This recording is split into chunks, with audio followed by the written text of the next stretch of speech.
Muhammad Afriandi, Hadir. Busma Hernanda, Hadir. Darwin, Hadir. Muhammad Ridho Hanafi, Hadir. Muhammad Habib, Hadir. Muhammad Ayas, Hadir. Feliwen, Hadir. Rahul, Hadir. Vijay, Hadir. Lindan Mayoga. Hadir. Sudah semuanya dipanggil namanya? Ya. Sudah. Berarti ada semua ya? Baik. Kita mulai dengan baca doa yang dipimpin oleh ketua kelas. Silakan kepada ketua kelas. Sudah mulai.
Baik, kita masuk ke pembelajaran hari ini.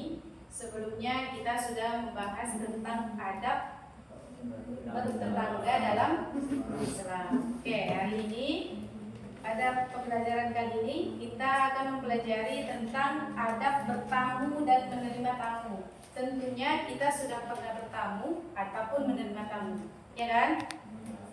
Ya. Oke. Tujuan pembelajarannya adalah siswa mampu menjelaskan tentang bagaimana adab bertamu dan menerima tamu yang baik, dan yang kedua mampu menjelaskan tentang dalil-dalil yang berhubungan dengan bertamu dan menerima tamu. Jadi depan ini bisa dilihat ke depan. Di sini gambar pertama itu ada contoh bertamu yang baik dan bertamu yang tidak baik. Gambar pertama, anak mengucapkan salam saat bertamu.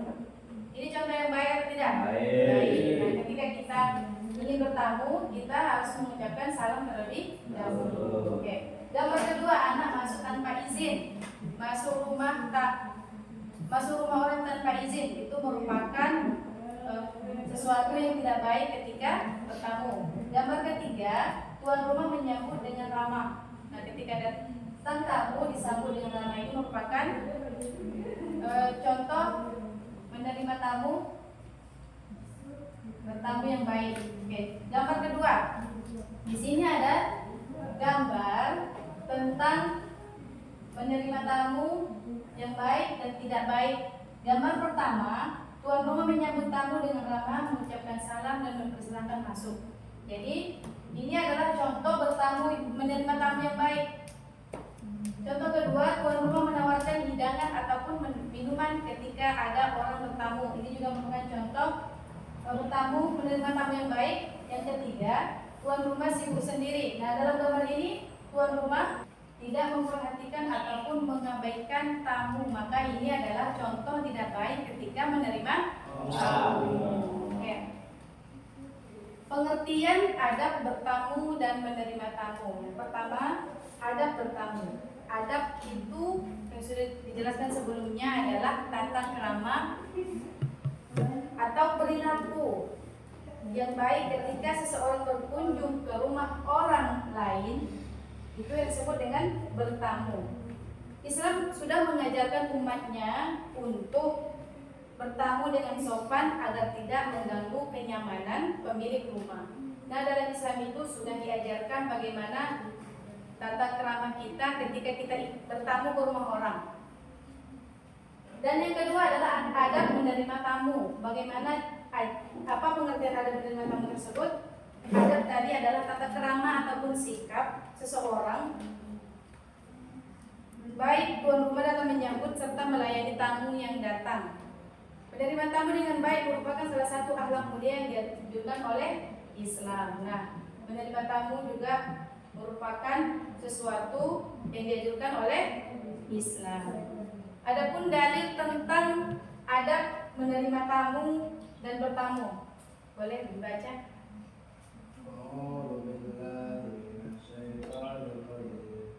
Ya ayyuhalladzina amanu la tadkhulu buyutan ghayra buyutikum hatta tasta'nisu wa tusallimu ala ahliha dzalikum khairan lakum la'allakum tadhakkarun.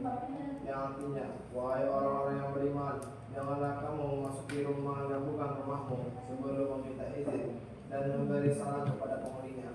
Dan demikian itu lebih baik bagimu agar kamu mengambil pelajaran. Dalil yang pertama itu terdapat dalam Quran surah An-Nur ayat 27 yang berbunyi, Ya ayyuhalladzina amanu la tadkhulu buyutan ghayra buyutikum hatta tasta'nisu wa tusallimu ala ahliha. Dzalikum khairul lakum la'allakum tadhakkarun. Artinya apa? Wahai orang-orang yang beriman. Apa yang disebut dengan beriman? Orang yang percaya kepada Allah. Wahai orang-orang yang beriman, janganlah kamu memasuki rumah yang bukan rumahmu sebelum kamu meminta izin dan memberi salam kepada penghuninya. Nah, yang pertama kita lakukan ketika bertamu dalam dalil Al-Quran ini adalah meminta izin terlebih dahulu. Setelah itu apa? Mengucapkan salam atau memberikan salam. Yang demikian itu lebih baik bagimu agar kamu bisa mengambil pembelajaran. Dalil yang kedua terdapat dalam Quran surah ayat 28. Boleh dibaca?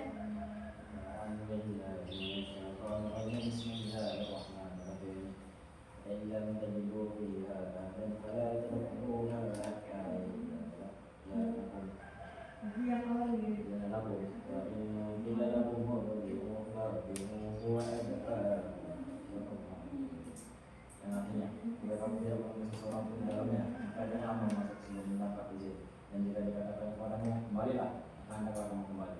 Dan bersuci bagimu. Oke. Dalil yang kedua itu terdapat dalam Quran surah An-Nur ayat 28. Fa illam tajidu fiha ahadan fala tadkhuluha hatta yu'dzana lakum wa in qila lakum irji'u farji'u wa azka lakum. Artinya, jika kamu tidak menemui seorang pun di dalamnya, maka janganlah kamu masuk sebelum mendapat izin. Nah, ketika kita berkunjung ke rumah orang dan tidak ada orang di dalamnya, maka tidak boleh masuk sebelum kita mendapatkan izin. Dan jika dikatakan kepadamu kembalilah, maka hendaklah kamu kembali. Nah, ketika kita bertamu ada orang di dalam rumah dan kita meminta izin dan disuruh pulang ataupun kembali, maka kita harus pulang ataupun kembali karena tidak mendapatkan izin. Maka hendaklah kamu kembali, itu lebih suci bagimu. Oke, itu adalah dalil tentang bertamu dan menerima tamu di dalam Al-Quran. Di sini terdapat dalam hadis juga yang diriwayatkan oleh Tirmidzi, "Man kana yu'minu billahi wal yawmil akhir falyukrim dhaifah." Barang siapa yang beriman dengan Allah, percaya dengan Allah, wal yaumil akhir, dan hari akhir atau hari apa? Hari kiamat. Falyukrim dhaifah, maka harus memuliakan tamu. Dan seseorang itu disebut beriman kepada Allah dan kepada hari kiamat itu ketika dia bisa memuliakan tamu. Sampai di sini ada yang ingin ditanyakan? Tidak ada? Jelas?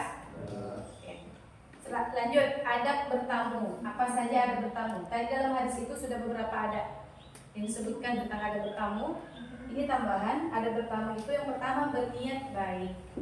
Nah, pertama kali itu memang semua pekerjaan itu harus dimulai dengan niat, seperti yang sampaikan tadi sama Gus Mahernanda. Innamal a'malu binniyat. Semua amal itu memang harus dimulai dengan niat. Nah, bertamu juga harus dimulai dengan niat yang baik. Tidak boleh bertamu dengan membawa niat yang buruk. Yang kedua, mengucapkan salam. Tadi terdapat juga dalam Al-Quran itu disebutkan bahwa kita harus mengucap salam. Assalamualaikum ketika masuk ke rumah orang. Yang ketiga, datang pada waktu yang tepat. Nah, juga dalam Islam itu diajarkan kita bertamu melihat waktu, tidak sembarangan. Yang kelima, tidak berlama-lama. Tidak boleh terlalu lama. Kalau sudah selesai hajat kita dalam bertamu, maka pulang setelah itu. Tidak boleh berlama-lama. Yang terakhir, berpamitan dengan baik. Nah, ketika ingin pulang, maka kita dianjurkan untuk berpamitan dengan baik. Nah, tadi itu adalah adab ketika bertamu. Sekarang ketika menerima tamu, tentunya kita pasti pernah menerima tamu. Ya, yang pertama itu menyambut dengan ramah. Nah, ketika ada tamu yang datang ke rumah kita harus menyambutnya dengan ramah. Yang kedua, menjawab salam. Apa untuk menjawab salam? Wajib. Mengucap salam? Sunnah. Yang ketiga, mempersilahkan masuk dan disuruh duduk. Yang selanjutnya, menghormati tamu. Dan yang terakhir adalah menyuguhkan makanan ketika ada tamu. Nah, seperti yang digambar ini nih, menawarkan makanan. Ya, ketika ada tamu. Sampai di sini ada yang belum jelas? Jelas, Hanafi? Jelas saya? Yang lain?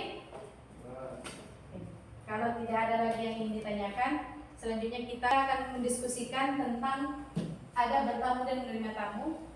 Kita buat jadi dua kelompok, kelompok 1 dan kelompok 2. Nanti setiap kelompok itu akan dikasihkan kertas tugas kelompok, ya. Setiap kelompok nanti akan diberikan kertas. Nanti akan mempresentasikan hasil diskusinya di depan teman-temannya dan yang lain akan menjawab pertanyaan. Kita mendapatkan kartu kasus tentang ada bertamu dan menerima tamu. Kelompok 1 yang mana? Kelompok 1. Bebas. Ini.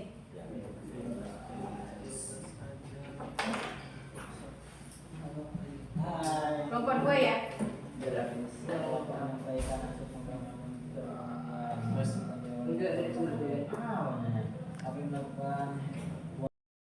Gambar yang sini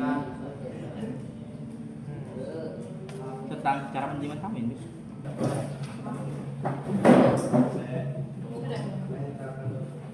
Kelompok 1 ingin menjawab, kelompok ingin jawab dari soalnya tersebut. 1. Apa yang terjadi pada gambar? Seorang anak mengucapkan salam di saat bertamu. 2.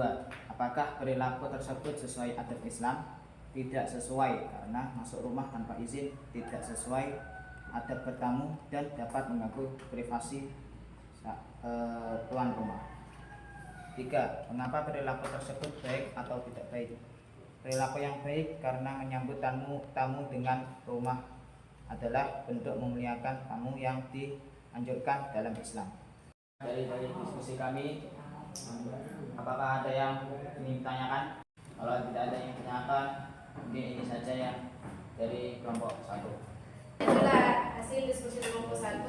Kita lanjut untuk kelompok 2. Dipersilahkan untuk menyampaikan hasil diskusi. Ya, siapa yang menyampaikan?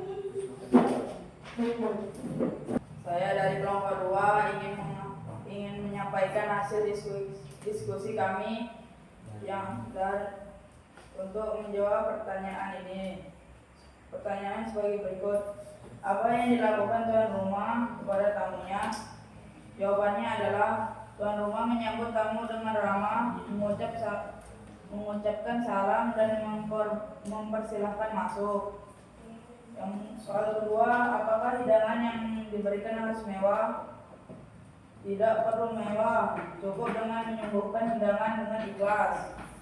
Soal yang ketiga, bagaimana perasaan tamu jika diperlakukan seperti itu? Tamu akan merasa terabaikan sehingga tidak nyaman untuk bertamu. Ya, itulah mungkin hasil diskusi yang disampaikan oleh kelompok 2. Apakah ada pertanyaan dari kelompok 1? Tidak ada. Hasil diskusi dari kelompok 1 dan kelompok 2. Terakhir, kesimpulan dan menerima tamu adalah siapa yang bisa menyimpulkan poin-poinnya saja? Dipersilakan. Adab bertamu dan menerima tamu merupakan bagian dari akhlak yang terpuji. Oke. Iya. Adab ataupun akhlak bertamu dan menerima tamu merupakan akhlak yang terpuji. Ada lagi?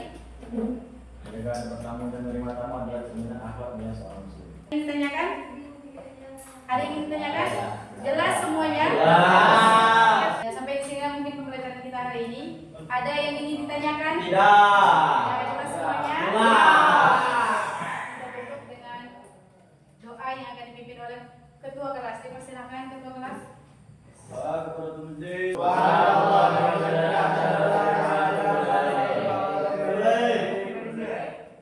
Assalamualaikum warahmatullahi wabarakatuh. Waalaikumsalam.